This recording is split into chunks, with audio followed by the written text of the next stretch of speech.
Kumusta po tayong lahat, mga kaibigan, mga kapatid sa Panginoon? Nandito na naman tayo sa ating Tagalog Bible preaching or sermon Bible reflection. Napakabuti ng Diyos na kung saan nagbibigay sa atin ng pag-asa, liwanag sa madilim na daan na ating nilalakaran. Sa mundong puno ng kapighatian, kalungkutan at mga challenges sa buhay, patuloy tayong makikinig sa mga promises, sa mga pangako ng ating Diyos, sa ating Panginoong Jesucristo na kung saan naggagabay sa ating paglalakbay.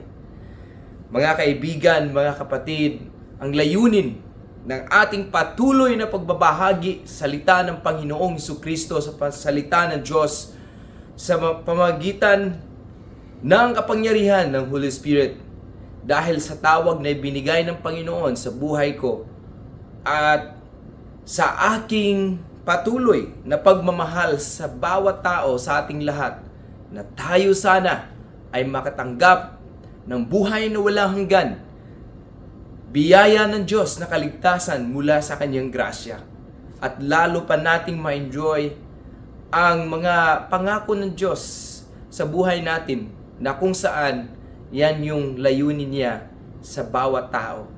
Alam ko na hindi tayo tatagal sa mundong ito, no? Walang aabot sa atin ng 200 years old. Bawat isa sa atin ay babalik sa presensya ng Diyos. So, ang pag-aaral natin ngayon patungkol sa tinatawag nating eternal life, o may buhay ba na walang hanggan? At kung may buhay na walang hanggan, saan ba natin ito matatagpuan? Sino ba ang makapagbigay ng buhay na walang hanggan? Mga kaibigan, mga kapatid, samahan ako ninyo sa ating pagbulay-bulay at pag-aaral patungkol sa buhay na walang hanggan. Dahil alam natin na itong katotohanan ay dapat nating malaman at mabigyang diin sa ating puso para hindi masayang ang ating pagpupuri, hindi masayang ang ating pagsasamba, hindi masayang ang ating paglapit sa Diyos. Kailangan na mayroon tayong kaalaman patungkol sa buhay na walang hanggan. Maraming bisis sinasabi ng ating Panginoong Jesucristo patungkol sa buhay na walang hanggan, na kahit mamamatay man tayo sa katawan, hindi tayo matatakot, hindi tayo malulungkot, o kahit yung mga mahal natin sa buhay na umalis na sa kanilang katawan, na hindi natin makalimutan sila, at sila rin ay may pag-asa, at alam natin na ang kanilang buhay ay naialay natin sa Panginoon, at alam natin na sila nananalig, nabubuhay noon sa ating Panginoon Jesucristo. Sa mga salita ng Diyos, tiyak na sila ay may buhay na walang hanggan. Balik tayo sa ating katanungan. What is eternal life? Ano nga ba ang buhay na walang hanggan? Sabi dito, eternal life is a Christian term that describe a life that's forever or without end. So maliwanag na ang buhay na walang hanggan ay isa itong Kristiyanong termino na palaging binabahagi nating mga Christians, na ito ay buhay na walang hanggan, buhay na walang katapusan. Mayroon ba talaga? Kasi palaging sinasabi natin, Pastor Rod, walang forever. Walang forever sa mundong ito. Sino bang mayroon bang forever? Walang forever sa mundong ito. Matatapos din talaga lahat. Dinidescribe nga na ang buhay ng tao, sinasabi ni Haring David, ang buhay ng tao ay parang isang halaman na ito'y tumutubo, lumalaki, nakakaroon ng mga dahon, namumunga, pero pagkatapos ito rin ay mamamatay. Ang ating buhay ay dinidescribe din na ito ay katulad ng isang bulaklak. Kagaya ng isang bulaklak, ito ay lumalago. Titingnan natin, napakaganda ng mga petals o kaya ng mga bulaklak o ng isang bulaklak. Pero pagdating din sa kapanahunan, mga ilang araw, ilang linggo, ang magandang bulaklak ay nalalanta rin. Sinasabi rin na tayo'y nagmumula sa alabok. Sa alabok din tayo babalik. Sa salita ng Panginoon, sinasabi rin na may panahon ng pagkasilang. May panahon din ng pagkamatay. Pero dito napakahalaga na sinasabi na bilang mga Kristiyano o mananampalataya, tayo ay nananalig na magkaroon tayo ng buhay na walang hanggan o mayroon tayong buhay na walang hanggan na ipinagkaloob ng Diyos para sa atin. Eternal life is also described as a gift from God's grace, meaning it is not earned or merited. Nagpapahayag na ang buhay na walang hanggan na sinasabi dito sa Biblia o kaya sa salita ng Diyos, ito ay kapahayagan ng grasya ng Diyos sa buhay natin. Ito ay regalo, kaloob ng Diyos mula sa Diyos Ama para sa ating lahat. Para sa iyo, para sa akin, para sa bawat isa na sino mang sumasampalataya sa ating Panginoong Jesucristo ay magkaroon ng buhay na walang hanggan. Maalala nga natin ang sinabi ni Apostol Juan, gayon na lamang ang pag-ibig ng Diyos sa sanglibutan. Ang sinumang sumasampalataya sa Kanyang anak, sino? Ang ating Panginoong Jesucristo, ay magkaroon ng buhay na walang hanggan. Hindi mapahamak, bagkus magkaroon ng buhay na walang hanggan. Napakaliwanag na sinabi ng ating Panginoong Jesucristo, ng ating Panginoong Diyos, na sino mang sumasampalataya sa Kanyang anak na si Jesucristo ay magkaroon ng buhay na walang hanggan. Yan ang katotohanan na pinapahayag ko sa inyo. Ito ay maliwanag na regalo sa bawat isa sa atin, sa sinumang sumasampalataya. Hindi sa mamagitan ng ating mabuting gawa, bagkus ito ay isang biyaya, handog ng Diyos na ibinigay sa atin na hindi kayang bilhin ng kayamanan, hindi kayang bilhin ng anumang pira, hindi kayang bilhin ng isang ma-influential na tao, hindi man kayang bilhin kahit gaano pa o ano pa man ang ating natapos, saan man tayong school natapos nung nag-aral, ano bang mga ilang doctorate pa ang ating natapos, hindi natin yan ma-acquired sa sarili natin, bagkus ito ay kaloob, regalo ng Diyos sa bawat isa sa atin. Yan yung nagbibigay sa atin ng pag-asa.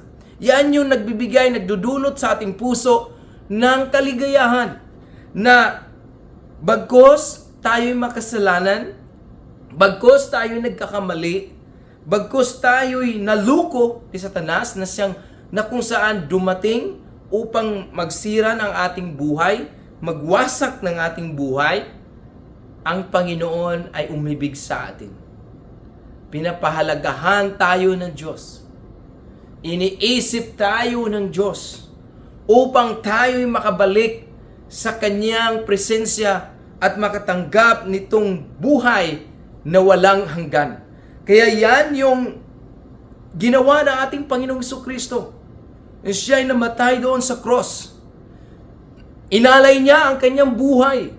Inalay niya ang kanyang sarili bilang dakilang handog ng kaligtasan sa ating mga kasalanan upang mabayaran ang anumang mga kasamaan, kamalian, mga hindi kaya-ayang ating mga nagagawa sa isip man, sa ating salita,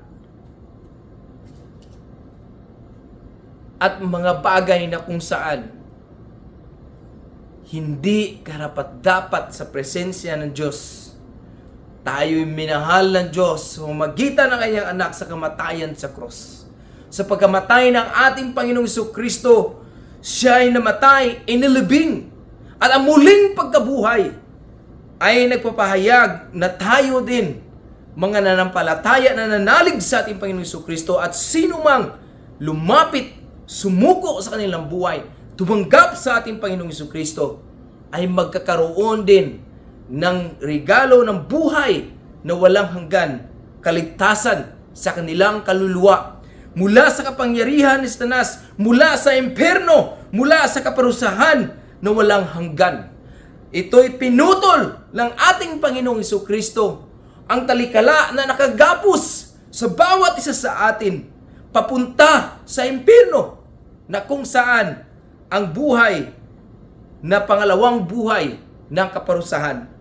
Sa ating pagkilala sa ating Panginoong Jesucristo, tayo'y mapalaya, tayo'y magkaroon ng kalayaan, tayo'y makatakas sa kapangyarihan ng kapahamakan at impyerno, na kung saan ito ay walang hanggang kaparusahan.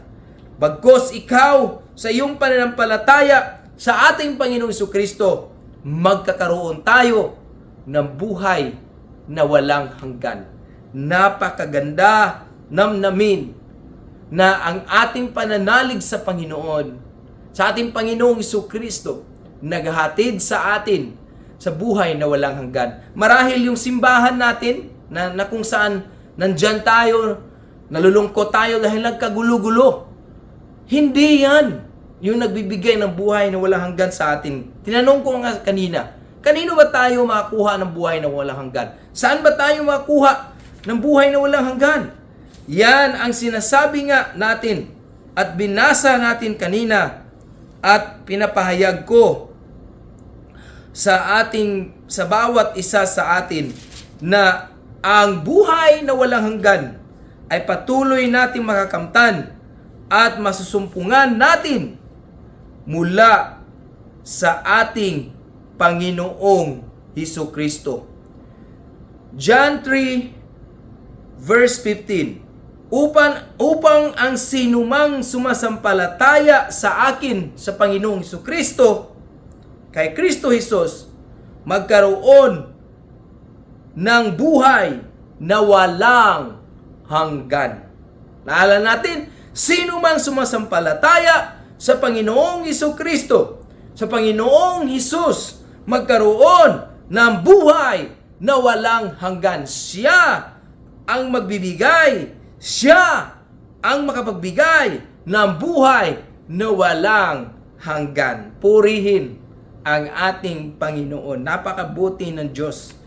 Pagpatuloy natin, ayon sa Bible, in the Bible, eternal life is a positive quality of life that begins on earth and continues in heaven. Napakaganda. Nung tayo sinilang sa mundong ito, tinitingnan na tayo ng Diyos. Ginagabayan na tayo ng Diyos. Kaya nga, sinasabi na sa Biblia na habang nasa sa tiyan pa tayo ng ating ina, pinoform na tayo, hinuhulma na tayo ng Diyos, ginagabayan na tayo. Ito'y nagpapakita ng positibo na ang buhay na walang hanggan, eternal life, is a positive quality of life na nagsisimula dito sa mundo. No? Sinilang tayo, lumaki tayo, hanggat nag-aaral tayo at nakilala natin ng Diyos. At dito napapakita na nagsimula sa mundo at magpatuloy sa langit. Kaya hindi natatapos. Kaya ito ang sinasabi na pag umalis tayo sa mundong ito, hindi yan katapusan. Sa mga taong walang pagkakilala kay Kristo, walang pananalig sa Diyos, walang pagkakilala kay Kristo para sa kanila, yan ay katapusan. Pero sa mga taong nananalig, may pag-asa, may pananampalataya sa ating Panginoong Jesucristo, kagaya ni Apostol Pablo, para sa akin ang kamatayan ay isang malaking pagkapanalo. For to me, to live is Christ, and to die is gain. Philippians 1:21. Napakaganda na sinabi ni Apostol Pablo. So sa bawat tao na may pananampalataya, may pananalig sa Panginoon, o kaya ikaw wala pang pananampalataya ngayon, nakikinig ka, napakinggan mo ito, tanungin mo ang sarili mo, bakit may buhay ba ako na walang hanggan? Saan ba ako pagkatapos? Dahil yan yung mga kalimitan eh. Yung mga tao na walang pananalig sa Diyos, walang pagkilala sa Diyos, walang respeto sa Panginoon, walang paggalang sa Diyos, nang sila'y patungo na sa kamatayan, takot na takot sila na mamatay dahil alam nila o kaya hindi nila alam ang kanilang patutunguhan. Natatakot sila, nanginginig ang kanilang mga laman dahil alam nila na sila ay papunta sa kaparusahan. Pero sa taong may pananalig sa Diyos, matiwasay ang kanilang puso, matutulog sila na mahimbing habang sila ay patuloy na naglalakbay sa buhay na walang hanggan, sa pinagkaloob ng Diyos na buhay na walang hanggan. Kahit man ang mga tao na nananampalataya, kahit sila ay minurder, pinatay sa kanilang pananalig sa ating Panginoon, masaya pa rin sila dahil alam nila na ang kanilang buhay ay natapos man itong makalupang katawan natin, pero simulain na sa totoong paglalakbay sa kasama ang ating Panginoong Hesukristo. Sabi nga ng ating Panginoong Hesukristo sa Juan 14, 1 and 2, verse 1 and 2, huwag kayong malungkot, huwag kayong mabalisa, mananalig kayo sa Diyos Ama, mananalig kayo sa akin. Sa bahay ng aking Ama, sa tahanan niya sa kanyang kaharian, maraming mansyon. Pupunta ako doon upang maghanda para sa inyo. So we are special para sa ating Panginoon, sa ating Panginoong Hesukristo, dahil siya mismo ang naghahanda ng lugar para sa bawat isa sa atin. Napakaganda. Marahil ngayon nalulungkot tayo dahil ang daming problema na ating pinapasan, kaya nawalan tayo ng trabaho o kaya iniwan tayo ng mga mahal natin sa buhay. Hindi ba nag-succeed yung relationship natin? Mahal tayo ng Diyos. Dapat yung Panginoong Diyos ang unang first love natin sa buhay natin. Hindi yan nawawala sa ating buhay dahil siya yung naglikha sa atin, siya yung nagbigay sa atin ng magulang, siya yung nagturo sa atin ng kabutihan. I-search natin ang Bible, i-search natin ang salita ng Diyos. Kailanman ang ginawa ng ating Panginoong Hesukristo sa bawat tao at bawat nilalang ay pagmamahal para sa atin.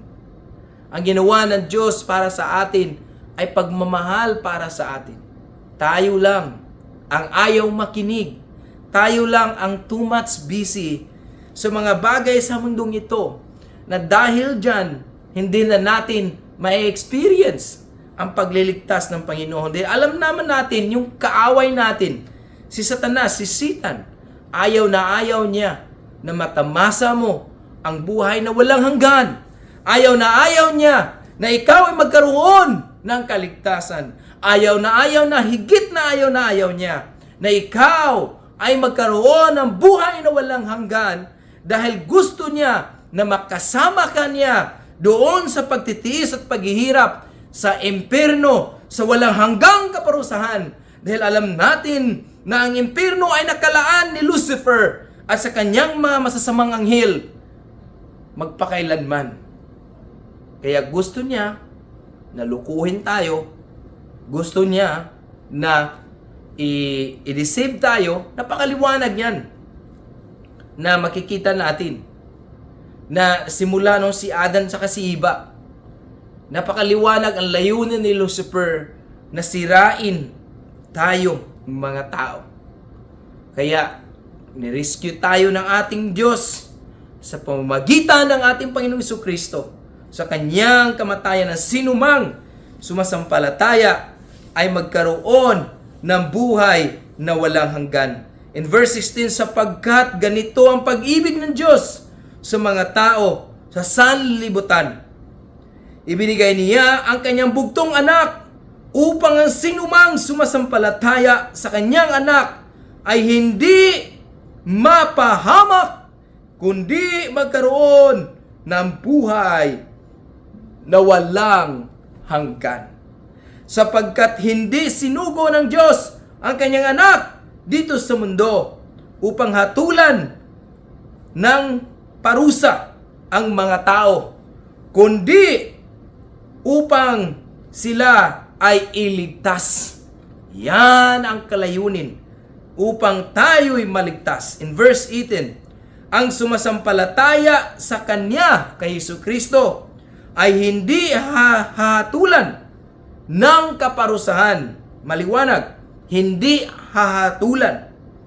Ngunit, ang hindi sumasampalataya ay hinatulan na dahil hindi siya sumasampalataya sa kaisa-isang anak ng Diyos. Maliwanag, mga kapatid, mga kaibigan, na ang buhay na walang hanggan ay sa ating pananampalataya sa ating Panginoon Jesucristo. Dakilang handog para sa atin. Naniniwala ka ba sa buhay na walang hanggan? May takot ka pa ba sa kamatayan? Ngayon ba ay naliwanagan ka kung saan mo ito matatagpuan? Handa ka bang isuko ang iyong buhay at mananampalataya sa ating Panginoon? Kung ikaw ay handa, sabayan mo ako sa panalangin. Dakilang Diyos, Diyos naming Ama na nagmamahal sa amin, nanampalataya ako sa aking Panginoong Jesucristo. Ngayon, inihiling ko na pumasok siya sa puso ko. Pumasok ka, Panginoong Jesucristo, bilang Diyos sa aking puso, bilang Panginoon sa aking pagkatao. Patawarin mo ako sa aking mga pagkakasala. Linisin mo ako, Diyos, sa iyong dugo. Bigyan mo ako ng bagong buhay at bagong pag-asa. Maraming salamat, Panginoon, sa iyong pagliligtas sa aking buhay. Ikaw na ang Diyos sa buhay ko. Banal na Espiritu, tulungan mo ako na maintindihan ang hiwaga ng kaligtasan ng Diyos sa buhay ko. Tulungan mo ako, O Diyos, na pag-aralan ng salita sa Biblia upang sa ganon ako ay lalong lumago at lalong mapalapit sa iyo, O Diyos. Salamat sa kaligtasan. Sa iyo na ako, Panginoon. Habang buhay ako, paglilingkuran kita at tinatanaw ko, Panginoon, ang tahanan sa langit na iyong inahanda sa akin at sa aking buong pamilya. Amen. Purihin ang Diyos, maraming salamat. May buhay ka na walang hanggan. Biyaya ng Diyos na kaligtasan. Amen.